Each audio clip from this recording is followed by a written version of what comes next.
योगराज शर्मा और आप देख रहे हैं द 24/7 न्यूज। आइए शुरू करते हैं खबरों का सिलसिला। हमारे साथ मौजूद है रमेश खन्ना जी। सीधे जानते हैं विषय क्या है।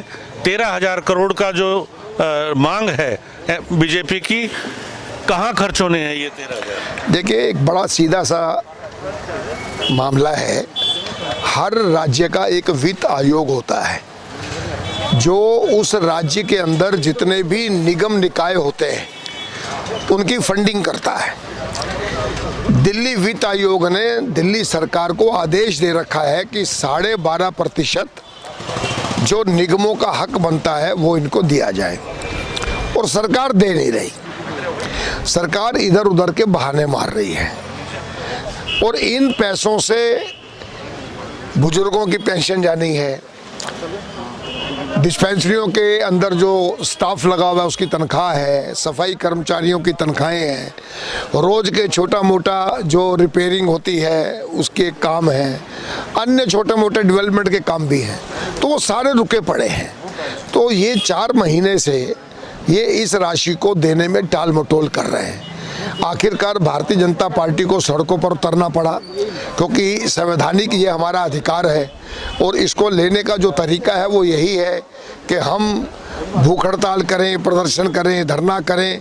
हमारे तीनों नगर निगमों के mayor, chairman standing committee, leader of the house, ऐसे सभी महिलाएं पुरुष मिलकर केजरीवाल जी के घर के बाहर भी बैठे हैं। आज उनका 10वां दिन है, लेकिन कुछ सुनवाई नहीं है। और देखिए ना, झूठ बोलने की भी एक हद होती है कि अभी हमारे पैसे तो दिए नहीं जा रहे, और आरोप लगा रहे हैं जी कि वो 2400 करोड़ का घोटाला हो गया। क्या घोटाला हो गया? बताओ कहाँ घोटाला हो गया? हमारे खिलाफ FIR दर्ज कराओ। घोटाले के खिलाफ तो FIR दर्ज हो सकती है। हम तो अपने 13,000 करोड़ मांग रहे हैं, आप घोटाले की बात कर रहे हैं, तो FIR दर्ज कराओ। जो इसके लिए दोषी है उसको जेल कराओ। और आप तो जब से मुख्यमंत्री बने हैं उससे पहले से पता नहीं कितने कितने नेताओं पर आप आरोप लगाते रहे हैं। आप तो शीला दीक्षित को भी जेल में डालने की बात कर रहे थे। मुख्यमंत्री बनने के बाद आप बिल्कुल भूल गए। उसके बाद आपने इतने झूठ बोले। इनका तो सीधा साधा फार्मूला है कि एक झूठ को 100 बार बोलो और वो सच लगने लगेगा।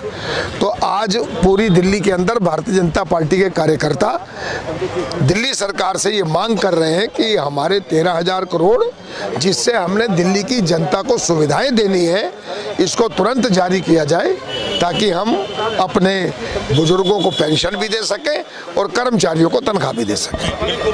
नगर निगम की जो सुविधाएं हैं वो पूरी जनता तक पहुंच सकें, इसी विषय को लेकर आज उपवास जारी है। भविष्य क्या, इसके बाद अगली कदम? देखिए जी, जब तक ये 13,000 करोड़ नहीं मिलेगा भाजपा का कार्यकर्ता घर नहीं बैठेगा जी। क्योंकि देखिए, हमने प्रण लिया है जनता की सेवा का। हमें जनता की सेवा करनी है, जनता के काम कर रहे हैं, और बिना पैसे के कोई काम होता नहीं है। और ये जो इनकी कुनीति है, जो इनकी जो सोच है, विकृत सोच है कि हम पैसे रोक लें और दिल्ली नगर निगम में भाजपा बदनाम हो जाए और हम अगले चुनाव में आके इस पे सत्ता पे काबिज हो जाए, ये कोई तरीका नहीं है। इससे पहले भी मुख्यमंत्री शीला दीक्षित जी रही हैं, तब तो कभी निगम को ऐसी कोई कठिनाई नहीं आई। ये तो जहालत है, ये तो बहुत बुरा काम है जो ये कर रहे हैं। धन्यवाद। कमल किशोर शर्मा, राजौरी गार्डन, मंडल अध्यक्ष, भारतीय जनता पार्टी। क्या विषय रहा है आज हम यहाँ पर एकत्रित हुए हैं कि केजरीवाल सरकार ने जो MCD के 13,000 करोड़ रुपए जो बकाया राशि है जो नहीं दी है, जिसकी वजह से MCD में काम करने वाले कर्मचारियों को तनख्वाह नहीं मिल पा रही। उसके अंदर जो बीमार व्यक्ति पड़ गए हैं, जिनके मेडिकल बिल कुछ 70 हज़ार का बकाया है, किसी का 80,000 रुपये बकाया है, वो उसको पिछले 1 साल से नहीं मिल पाया। वो क्यों नहीं मिल पाया? क्योंकि MCD के पास पैसा नहीं है। पैसा इसलिए नहीं है क्योंकि केजरीवाल सरकार ने 13,000 करोड़ रुपए अपने पास रोक सके हैं। MCD पे आएगा तो MCD से मिलेगा। इसी मांग को लेकर हम यहाँ बैठे हैं, और बड़े शांतिपूर्वक हम उपवास करके बैठे हैं कि 10 बजे से लेकर 5 बजे तक हम उपवास करेंगे। हमने कोई सरकारी संपत्ति की तोड़फोड़ नहीं करनी। हम पब्लिक के पैसे पब्लिक को मिल जाएं, कॉरपोरेशन के पैसे कॉरपोरेशन को मिल जाएं, ताकि वो जनहित का सारा कार्य कर सके। इस निमित्त हम यहाँ पर आज बैठे हैं। मेरा नाम चंद्रपाल बख्शी है, महामंत्री भारतीय जनता पार्टी पश्चिमी जिला। आज जो जनता के बीच में हम विषय लेके आए हैं, ये विषय कोई नया नहीं है। पिछले काफ़ी समय से संवैधानिक तौर पर भारतीय जनता पार्टी के पार्षद और विधानसभा के अंदर हमारे विधायक इस विषय को लेके चलते रहे हैं कि जो भारतीय जनता पार्टी का एमसीडी का 13,000 करोड़ रुपया दिल्ली सरकार के पास बकाया है, वह वापस दिया जाए। ये 13,000 करोड़ कोई एक साल के अंदर एकत्रित नहीं हो गया।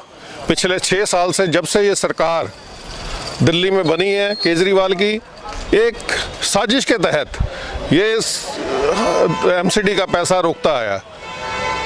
हमेशा जो भी हमारा रेवेन्यू होता है, किसी भी राज्य का रेवेन्यू होता है, उसका 12.5% निगमों को दिया जाता है। उसके हिसाब से हमारा जो 4500 कुछ करोड़ रुपया हर वर्ष का बनता है, परंतु ये दिल्ली सरकार ने, इस केजरीवाल ने साजिश के तहत हर साल एमसीडी को फंड कम अलॉट करता था और उसके अगेंस्ट हमें जितना भी पैसा मिला, एमसीडी अपना भरपूर कोशिश की डेवलपमेंट करने की, परंतु यह धीरे धीरे एकत्रित होते होते आज 13,000 करोड़ से ऊपर भी पहुंच गया। आज ये स्थिति है कि एमसीडी किसी भी तरह से, जैसे आज तक सफाई कर्मचारियों की सैलरी देती आ रही थी, डॉक्टरों की सैलरी देती आ रही थी और यहाँ पे जितने भी डेवलपमेंट के काम थे दिल्ली के अंदर करती आ रही थी, परंतु आज अति तक पहुँचने के बाद फिर दिल्ली एमसीडी ने सोचा कि जब तक इस गूंगी बहरी सरकार को जगाया नहीं जाएगा, भारतीय जनता पार्टी शासित एमसीडी के, हमारे भारतीय जनता पार्टी के नेतृत्व ने सोचा कि जब तक इसको जगाएंगे नहीं और जनता तक इसकी इस साजिश को नहीं पहुँचाएंगे, तब तक ये इसी तरह से दिल्ली की जनता को बरगलाता रहेगा और झूठे वादे कर जिस तरह से इसने पिछली बार भी सरकार बनाई, आने वाले समय में अंदर भी एमसीडी के अंदर कोई ना कोई उल्टी सीधी बातें कर अपना एमसीडी में आने की कोशिश करेगा। और आज तक जितनी भी डेवलपमेंट इस क्षेत्र दिल्ली के अंदर हुई, या केंद्र के सहयोग से, एमसीडी ने केंद्र से सहयोग मांगा, केंद्र ने डायरेक्ट इनको कुछ ना कुछ सहयोग किया, परंतु जो उनका हक का पैसा था, जो केजरीवाल को इनको देना चाहिए था, वह हक का पैसा अभी तक नहीं दिया गया। केजरीवाल